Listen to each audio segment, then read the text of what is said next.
That's all. Open source AI just became enterprise grade, and it's about to kill SaaS margins. Xia 1.8b proves you can build reasoning-level AI on 50K in AMD GPUs. Every SaaS company's moat just got thinner. Here's what most people don't realize. We're not in the early innings of AI adoption. We're at an inflection point where the fundamental economics of software are breaking. For the last decade, the SaaS playbook was simple. You build an interface on top of proprietary technology, charge a recurring subscription, and defend your margins with switching costs and network effects. That playbook is collapsing. The moment a 8 billion parameter open source model can do reasoning work that rivals closed APIs, and you can deploy it yourself for less than a used Honda Civic, the entire value chain shifts. You're no longer paying OpenAI or Anthropic for access to intelligence. You're paying for convenience. And convenience is cheap when your engineers can run inference on your own hardware in under 100 milliseconds. This isn't hype. This is a threshold event. We've crossed from open source AI is interesting to open source AI is a legitimate replacement for most enterprise workloads. The margin compression is already starting. It's going to accelerate. The numbers tell a story that venture capitalists would prefer you not read too carefully. Xia 1.8b, released by Together.ai in late 2024, demonstrates multi-step reasoning capabilities on tasks that previously required calling GPT-4 or Claude. The model weights 8 billion parameters. You can fit it on 2 A100 GPUs. The total hardware investment? $50,000. Maybe less if you hunt for deals on AMD's latest accelerators. Compare that to the cost of OpenAI's API pricing. If you're running a Copilot product, an AI search layer, or a code generation tool, you're paying somewhere between 0.011 and $0.15 per 1,000 tokens. On modest volume, let's say 10 million tokens daily, you're spending $150 a day just on inference costs. That's $55,000 a year. In 1 year, you've paid for the hardware to run your own model. In year 2, you're paying pure margin. But it gets worse for SaaS companies. Open source doesn't just compete on price, it competes on control. When you use an API, you're always one pricing change away from margin compression. You're dependent on the provider's roadmap. Your data is flowing through their servers.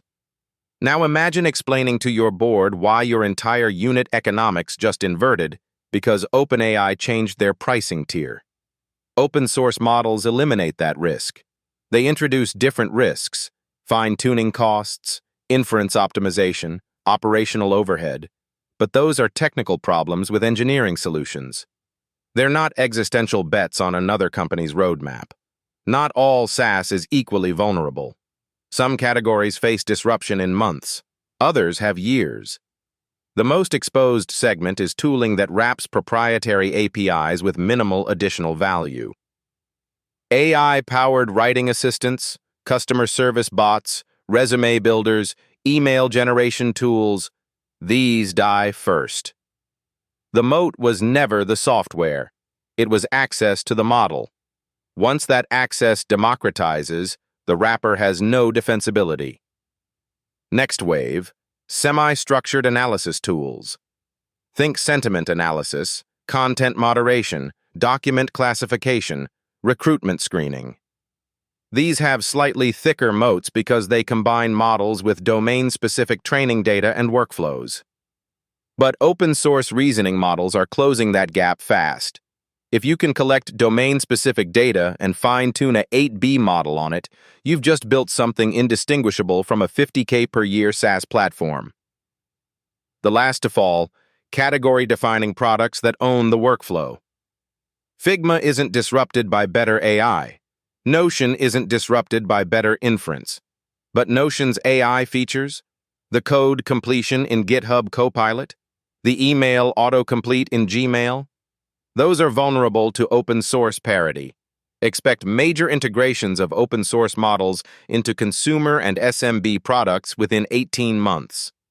The losers are straightforward: SaaS companies with thin moats, high gross margins built entirely on API arbitrage, and no compelling reason for customers to stay beyond, the AI is slightly better than alternatives.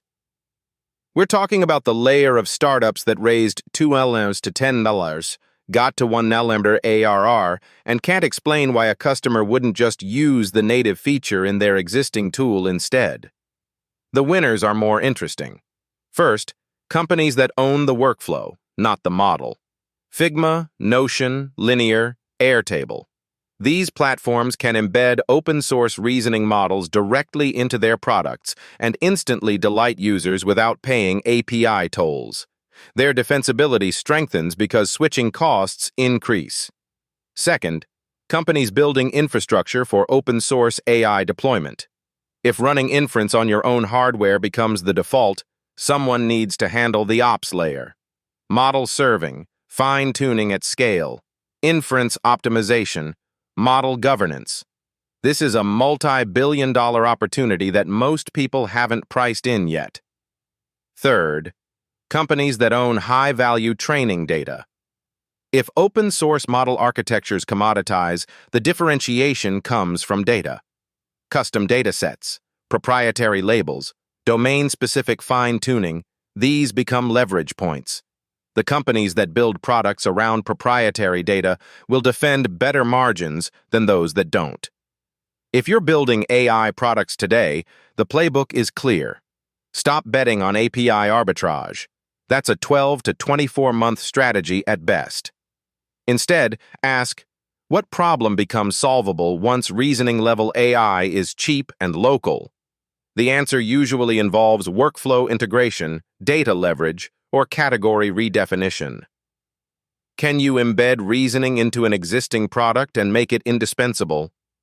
Can you solve a problem that was previously unsolvable because inference was too expensive? Can you own domain-specific data or training approaches that competitors can't easily replicate? Second, accelerate your timeline to revenue. If you have 18 months before open-source models in your category reach API competitive performance, you need to hit real scale and real customer lock-in in that window. This means prioritizing revenue and retention over growth at all costs. Third, start experimenting with running inference yourself. Not because you need to right now, but because you need to understand the operational reality. What does model serving actually cost? How much does fine-tuning improve your product?